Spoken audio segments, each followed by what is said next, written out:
السلام علیکم عزیز طلباء طالبات۔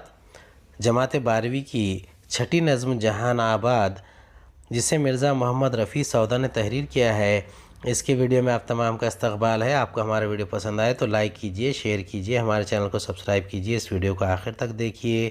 چلیے دیکھتے ہیں، سب سے پہلے پیش درس دیکھیں گے، پھر اس کے بعد میں مصنف کا تعارف اور لفظ بلفظ مصرع بالمصرع اس نظم کو سمجھنے کی کوشش کریں گے، تشریح کریں گے۔ پیش درس شہر آشوب ایک موضوعی صنف نظم ہے جس میں شہر کی بربادی اور شہریوں کی بدحالی کا ذکر ہوتا ہے۔ ابتدا میں یہ خطوں یا رباعیوں کا مجموعہ ہوتی تھی، بعد میں مثنویوں قصیدوں میں شہر آشوب لکھے جانے لگے اور مسدس مخمس کی حیت کا استعمال کیا جانے لگا۔ شہر آشوب میں شاعر کا رویہ ہمدردانہ ہوتا ہے، اس کے برعکس بعض شعراء تضحیک اور ہجو کا انداز بھی اختیار کرتے ہیں۔ اردو میں شہر آشوب کا عام رواج محمد شاہ کے زمانے سے ہوا۔ مغلیہ سلطنت کے روبہ زوال ہوتے ہی ابتری کا جو بازار گرم ہوا، اس سے متاثر ہو کر شعراء نے متاثرین کی ہمدردی اور حکام کی ہجو میں ایسی نظمیں لکھی جو شہر آشوب کی تعریف پر پوری اترتی ہے۔ سودا کے اس شہر آشوب میں جہان آباد یعنی دہلی کی تباہی کا ذکر ہے۔ اردو کے قدیم شعراء میں ناجی، کمترین، حاتم، پچمی نارائن، شفیق وغیرہ کی یہاں شہر آشوب پر نظمیں ملتی ہیں۔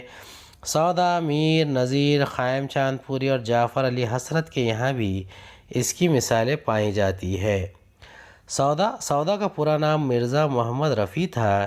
ان کے والد شیخ محمد شفیع کابل سے تجارت کی غرض سے ہندوستان آئے تھے۔ یہیں 1706-7 میں سودا کی ولادت ہوئی۔ دہلی میں ہوئی۔ سودا کا خاندانی پیشہ سپہ گری تھا، چنانچہ انہوں نے اپنی معاشی زندگی کا آغاز فوج میں ملازمت سے کیا، پھر اسے ترک کر کے مختلف امراء کے درباروں سے وابستگی اختیار کی۔ دہلی کی تباہی کے بعد پہلے فرخ آباد پہنچے، پھر فیض آباد آ کر نواب شجاع الدولہ کے دربار سے وابستہ ہو گئے۔ نواب آصف الدولہ نے جب اپنا دارالسلطنت لکھنؤ منتقل کیا تو سودا بھی ان کے ساتھ لکھنؤ چلے گئے اور وہیں 1781 میں ان کا انتقال ہوا۔ سودا کا اصل میدان قصیدہ ہے، لیکن وہ اپنے عہد کے ممتاز غزل گو بھی ہیں۔ قصیدے میں سودا کی خادر الکلامی کا انداز ان کے قصیدوں سے لگایا جا سکتا ہے جو مشکل زمینوں میں لکھے گئے ہیں۔ سودا نے صنف مثنوی میں بھی طبع آزمائی کی، ان کی مثنویات بھی مدح اور ہجو کا پہلو غالب ہے۔ چلیے شروعات کرتے ہیں اس شہر آشوب کی اور اسے سمجھنے کی کوشش کرتے ہیں۔ پہلا بند پڑھیں گے۔ کہاں میں آج یہ سودا سے کیوں نہ ڈاواں ڈول، پھرے ہیں جا کہیں نوکر ہو لے کے گھوڑا مول، لگا وہ کہنے یہ اس کے جواب میں دو بول، جو میں کہوں گا تو سمجھے گا تو کہ ہے یہ ٹھٹول، بتا کہ نوکری بکتی ہے ڈھیریوں یا تول۔ اب اس بند میں شاعر کہتے ہیں کہ دہلی کی سیاسی و معاشرتی اور معاشی اقتصادی حالات بہت ابتر ہے، خراب ہو گئی ہے، ہر خاص و عام کا جینا مشکل ہے، روزگار کی صورتحال بہت ہی بری ہے۔ ان حالات سے سودا بھی بری طرح متاثر ہوئے ہیں۔ روزگار کے نہ ہونے کی وجہ سے مالی حالت کی خرابی سے دوچار، حیران پریشان ہو کر در در بھٹک رہے ہیں۔ تب شاعر نے ان سے کہا کہ وہ ادھر ادھر مارا کیوں پھر رہا ہے، اسے چاہیے کہ وہ کہیں نوکری کر لے۔ اس علاقے میں نوکری نہیں مل رہی ہے تو گھوڑا خریدے اور اس پر سوار ہو کر دور دراز کے علاقوں میں جائے اور نوکری تلاش کرے۔ اس مشورے پر سودا نے اسے کہا کہ جو کچھ کہے گا اگرچہ وہ اسے مذاق سمجھے گا لیکن بات بالکل صحیح ہے، سچی ہے۔ یعنی نوکری بکتی ہے اور نوکری کہیں دھری ہوئی نہیں ہے تو کہیں بک رہی ہے۔ سپاہی رکھتے تھے نوکر امیر دولت مند، سپاہی رکھتے تھے نوکر امیر دولت مند، سو آمد ان کی تو جاگیر سے ہوئی ہے بند، کیا ہے ملک کو مدت سے سرکشوں نے پسند، جو ایک شخص ہے 22 صوبے کا خاوند، رہی نہ اس کی تصرف میں فوجداری کول۔ اب اس بند میں مرزا رفیع سودا جہان آباد یعنی دہلی کے میں عوام کی ابتر مالی حالت کا ذکر کرتے ہیں، ساتھ ہی دولت مندوں کی بربادی کا حال بھی بیان کرتے ہیں۔ ان کے مطابق دولت مندوں کے ان کی جاگیروں سے جو آمدنی ہوتی تھی وہ بند ہو گئی، کیونکہ سرکش و باغی لوگوں کی نظر اس وقت جہان آباد یعنی دہلی پر لگی ہوئی ہے، یعنی وہاں سرکشوں نے سر اٹھایا، فتنہ فساد برپا کیا، اس لیے وہاں کے حالات بدترین ہو گئے، جس کے منفی و مضر اثرات دولت مند طبقہ پر بھی پڑے، اور نتیجہ یہ نکلا کہ وہ شخص جو 22 صوبے کا مالک تھا آج اس کے پاس ایک معمولی علاقے کی فوجداری بھی نہیں ہے۔ نہ صرف خاص میں آمد نہ خالصہ جاری، نہ صرف خاص میں آمد نہ خالصہ جاری، سپاہی تا متصدی سبھوں کو بیکاری، اب آگے دفتر تن کی کہوں میں کیا خواری، سوال دستخطی پھاڑ کر کے پنساری، کسی کو آنولا دے باندھ اور کسی کو کٹول۔ اب اس بند میں شاعر فرماتے ہیں، اب ڈاواں ڈول کا مراد ہوتا ہے پریشان حال، ٹھٹول یعنی مذاق مسخرہ فن کرنا، ڈھیریو یعنی ڈھیر لگی ہوئی، آمد یعنی آمدنی، خاوند یعنی مالک، فوجداری کول یعنی معمولی علاقے کی فوجداری، خالصہ سرکار سے ملی ہوئی زمین جس پر کسی دوسرے کا حق نہ ہو، متصدی دیوان یعنی بڑے عہدیدار کو کہتے ہیں، کٹول ایک قسم کی جڑی بوٹی ہوتی ہے اسے کٹول کہتے ہیں۔ اب یہاں پر اس بند میں شاعر کہتے ہیں کہ امیروں اور دولت مندوں کے ذاتی خرچ کے لیے آنے والی رقموں کا سلسلہ بند ہو گیا، خالصہ یعنی انعامی زمینوں کی تفویض بھی جاری نہیں رہی، سپاہی سے لے کر دیوان اور دیگر اعلیٰ عہدیدار بے روزگار ہو کر بیکاری کی زندگی گزارنے پر مجبور ہوئے۔ یہ تو امیروں کبیروں کی حالت بیان ہوئی۔ شاعر نے خود کی گئی گزری حالت کا ذکر کرتے ہوئے کہا ہے کہ نوکری کے لیے درخواست تحریری طور پر دی تھی، جسے پھاڑ کر کباڑی کے یہاں پہنچا دیا، پنساری یعنی کباڑی، اور پھر کرانے والا اس میں آولا یعنی آملہ اور کٹول ایک قسم کی جڑی بوٹی باندھ کر گاہک کو دے رہا ہے، بیچ رہا ہے، یعنی اس کی درخواست جو ہے کوڑا کرکٹ میں ردی میں چلی گئی ہے۔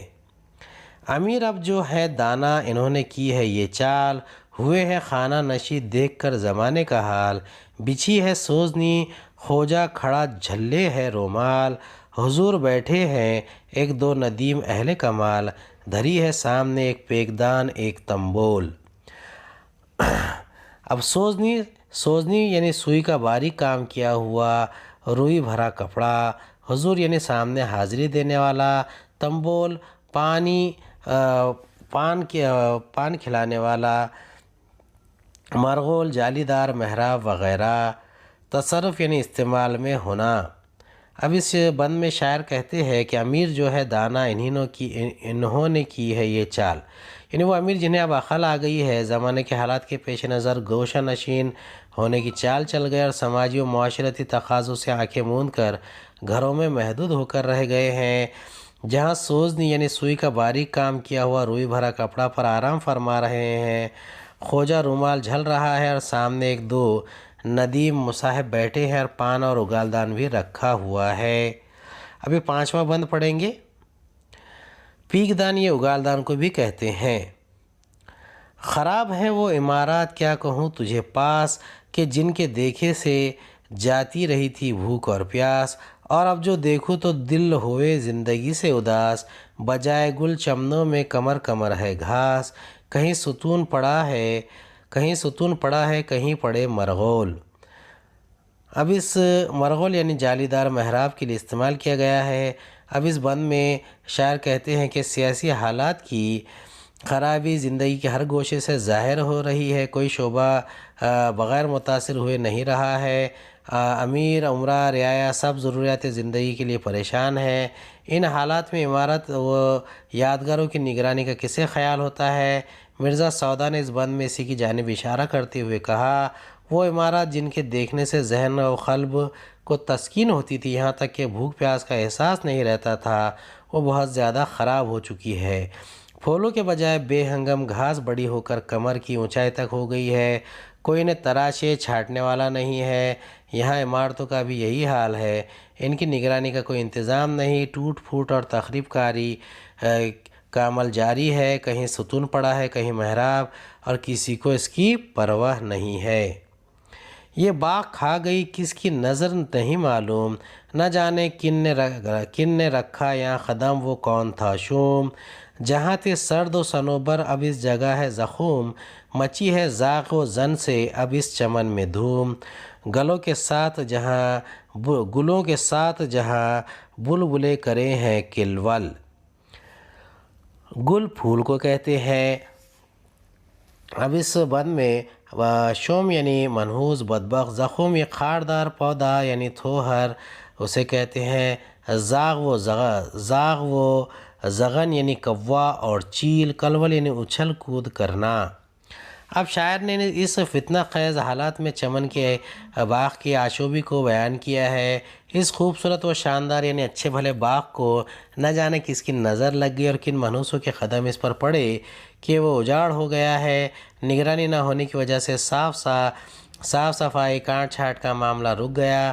عالم یہ ہے کہ جس جگہ سرو و صنوبر کے خوش نما درخت و پودے ہوتے تھے وہاں اب تھوہڑ ہے۔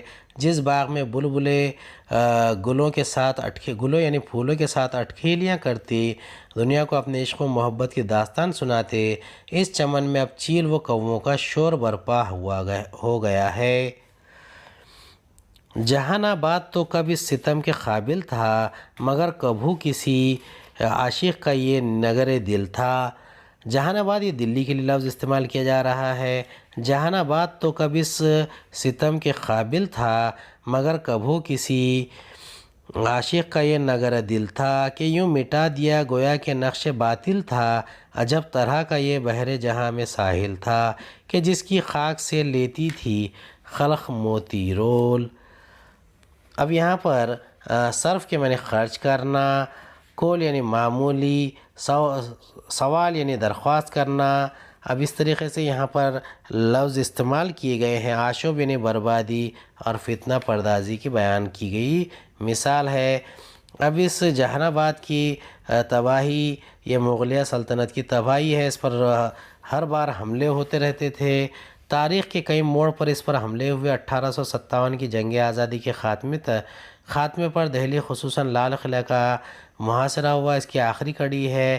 لیکن اس سے پہلے احمد شاہ ابدالی اور مرہٹوں کے دہلی پر حملے سب سے زیادہ متاثر کن ثابت ہوئے۔ حالانکہ اس شہر کی تاریخ، اس کی تہذیب، تمدن اور اس کی یادگار تاریخی عمارتیں، اس دنیا کی مشہور و معروف مذہبی چیزیں وہاں باقی تھی۔ یعنی جس طرح عاشق کا دل ٹوٹتا تھا اسی طرح اس شہر کا بھی ٹوٹنا پھوٹنا توڑا جانا جاری رہا۔ یہ شہر کبھی کسی عاشق کا دل ہوا کرتا تھا۔ ذہن نشین رہے کہ مرزا سودا کا تعلق دہلی سے ہی تھا، بعد میں وہ وہاں سے ہجرت کر گئے، اس لیے خود کو دہلی کا عاشق نہیں بلکہ اسے عین دل قرار دیا ہے۔